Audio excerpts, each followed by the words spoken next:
Hi there, I am Joanna Magana and I am a mom of 3 kids ages 5, 4, and almost 2. We homeschool and I am home with them pretty much 24/7, so I'm going to bring you my tips today on how to keep a tidy house so that you can keep your sanity.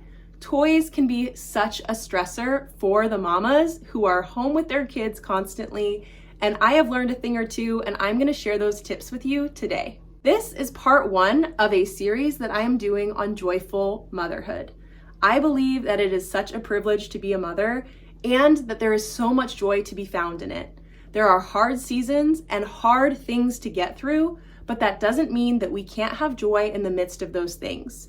So if you're looking for some encouragement and some hope, please consider subscribing as I share my tips on how to have joy in motherhood. Let's get into today's video. This is my kids' bedroom and their playroom, so they spend a ton of time in here. I went through and filmed what this room looks like without me cleaning up a single thing, because I wanted to keep it as real and authentic for you as possible and show you that it really is possible to have things be pretty tidy even when your kids are constantly playing and creating things. So I'm going to get into tip number 1, which is declutter constantly.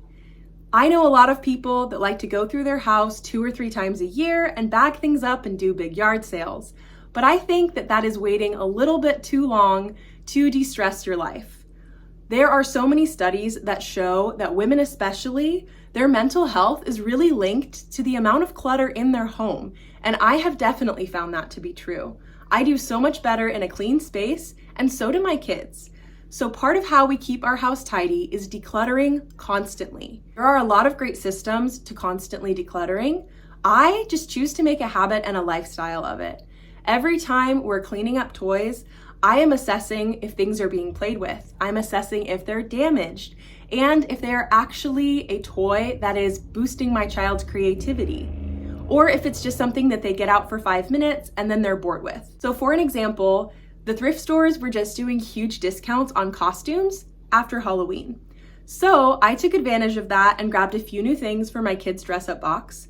And as I was going through their dress-up box, I realized there were several things that were ripped, things that had lost the other part, and they just weren't complete sets anymore. So I decided just to declutter as I was putting their dress-up stuff away. And that is kind of the lifestyle of decluttering that I'm talking about here. Just being mindful, keeping an eye out for things that are broken, damaged, lost, or just not being played with, and constantly decluttering until you're at a place where everything is being used and everything is loved and everything is manageable for you. Tip number 2 is about accessibility, making sure that all of your kids' toys are not accessible to them all the time. We have hundreds of children's books, but my kids only have about 20 out at a time that they can get their hands on. I have seen firsthand that if all the books are out on a shelf, my 2-year-old will come through like a tornado and just rip everything off the shelf, and it is so stressful to constantly clean that up. So instead, we limit how many books they have out at a time. We constantly cycle through these, making sure that there are fresh books for my kids to read, but we keep the bulk of them tucked away so that it's more manageable for me if the baby decides to go through and knock all the books off the shelf. I'm only putting 20 books back instead of 200. And similar to the books, we keep our toys up on shelves where my kids have to request them. And that might feel like it's gonna make your life harder because you could be sitting, drinking a cup of coffee, and your kid is asking you to get up off of your chair and get a book or a toy out for them. But I think it really makes things easier because you're keeping a mental log of the toys that are out, and you can decide how many toys you want out at a time. People do toy rotations, toy checkout systems, the list goes on, but we choose just to have their favorite toys accessible where they can reach them and have bigger toys like Duplos and Legos up where they need to request them, because if they get them out, they are at much more of a risk to scatter those everywhere, and it's gonna be a lot to clean them up. Tip number 2 funnels really well into tip number 3, and that is to investigate your kids' play. You are going to look at the way they play, what they're playing with, and how long they're playing with it, and keep a log. It might feel like a little much at first, but in the long run, it really helps. I guarantee it. You can start to notice whenever your kids get out their animals, they ask to get out their blocks and they build a zoo every time. And you can watch the way that they play with toys, what toys get discarded within a few minutes and not played with at all, and the toys that they're playing with for 2 or 3 hours independently. And really keep note of that because it helps to show you as the parent what they're actually playing with versus what they get out and toss to the side after just a few minutes. So there's kind of a 3.5 tip kind of hidden in here, and that is to let go of your expectations of how your kids should play, how long they should play, and what they're playing with.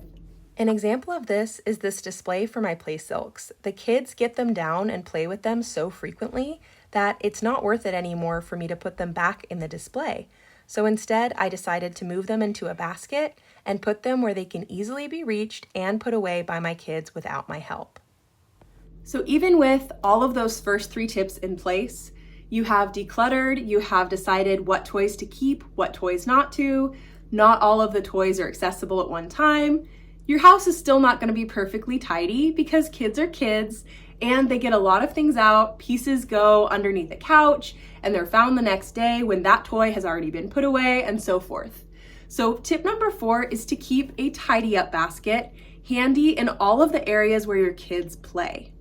Now, I like these upstairs and downstairs since we live in a 2-story, and it's really helpful because I throw any random toy that I don't know where it goes or I'm not ready to put it away yet in this tidy up basket, and it just helps to keep things tidy in a rush. So if a friend is coming over and there's just a Barbie shoe or a ball or a stuffed animal out, I just throw it in the basket, and usually right before bedtime or during nap time, I declutter the basket and I put everything where it belongs.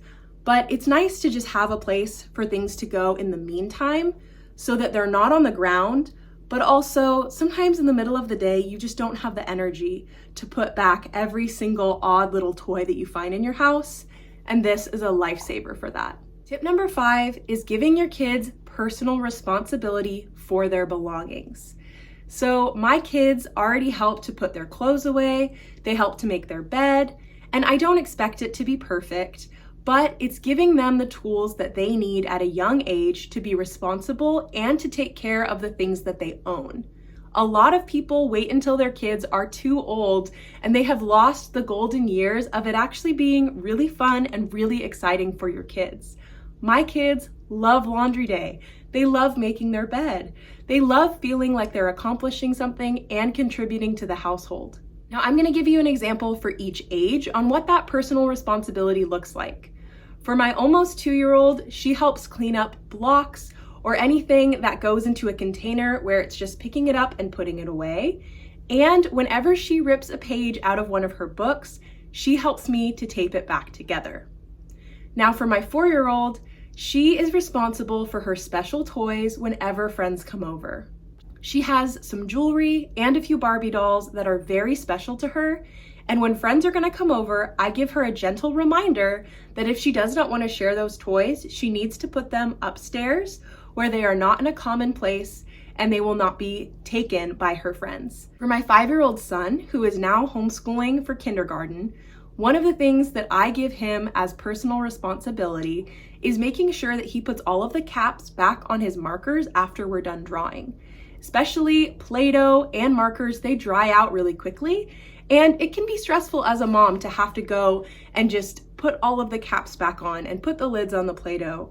And it gives him a sense of responsibility and it gives him a job to do. And of course, I monitor and I make sure the job is being done, but it helps them to take care of the things they own. And it just takes another thing off of you as the mama.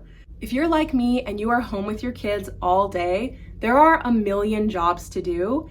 And there are some that just feel exhausting to do over and over again.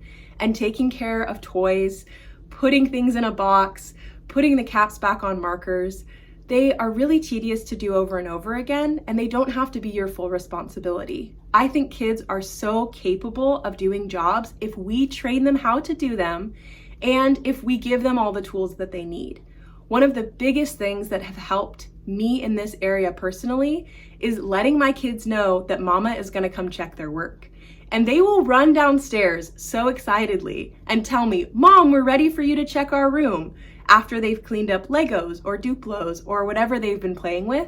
And it's really fun for them. It doesn't always feel like work for them, and we don't have to frame it that way. It's just part of having toys. It's part of having belongings, taking care of them and stewarding them well.